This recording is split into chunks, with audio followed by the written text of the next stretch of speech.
We've been taught that quantum-level computation is a hardware problem, requiring multi-million-dollar dilution refrigerators and sprawling server farms just to overcome the limits of silicon. But every computer since the 1940s has shared the same bottleneck, the von Neumann architecture. It forces the CPU to spend most of its time physically moving data across a bus, creating a linear queue that wastes massive amounts of execution time. The Phoenix architecture replaces the physical movement of electrons with mathematical resonance. It treats the computer as a lens measuring an equation container.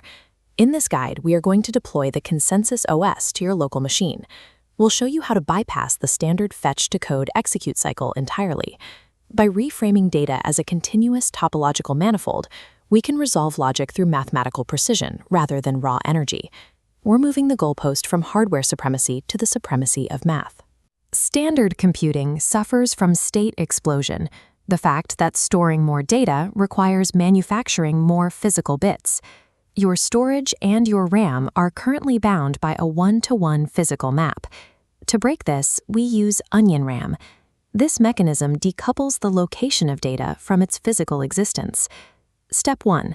Initialize a precise 4.01 gigabyte mirror file on your hard drive. Name it residue_mirror.bin. This file isn't a storage container in the traditional sense. It's an anchor. It holds the residues, the tiny mathematical variances of the data we're about to project. Even though it's only 4 gigabytes, this anchor can project a 256 petabyte addressable range. This is possible because the architecture uses 8-hop topological path encoding. Each hop expands the coordinate space exponentially, allowing a small physical footprint to map a massive virtual universe. Now we have to trick the hardware into seeing that expanded space.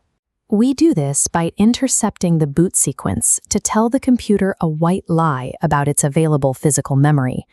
We'll use the ACPI NFIT builder to inject a custom memory table. This tells the system that the virtual space we're projecting is actually conventional RAM.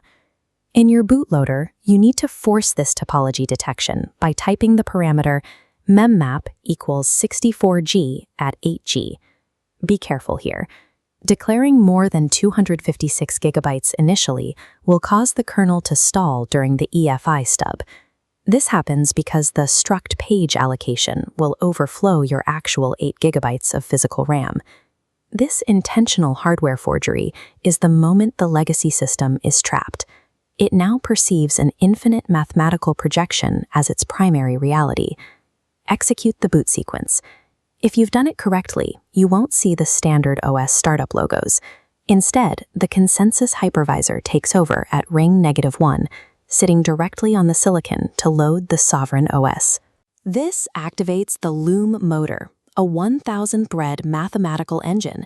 Instead of moving data blocks, it uses a bitwise majority consensus to materialize data at specific coordinates, effectively bypassing the von Neumann bottleneck. When the guest OS executes a halt or wait instruction, it triggers a VM exit. The hypervisor intercepts these, harvesting those dead clock cycles to run the Loom motor's math in the background. By pre-calculating the upcoming topology during those idle cycles, the hypervisor ensures the data is already waiting in the L1 cache when requested. This masks the latency of the math, keeping the guest OS in a zero-wait state. Data is now a coordinate in a continuous manifold. The system is no longer calculating reality, it is merely measuring it. System stable. Your computer is now running a Type 1 bare metal hypervisor, unified by mathematical resonance. You've transformed a standard PC into a high-precision instrument for resolving logic through mathematical topology. Because each virtual machine is defined by a unique resonant frequency, or seed, you can spawn infinite isolated environments.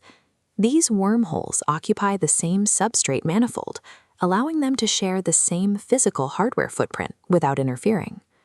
By shifting the burden from hardware to math, you've removed the primary bottleneck of modern computing. The expensive infrastructure moats of the tech giants are built on silicon. You've just proven that the future is built on logic.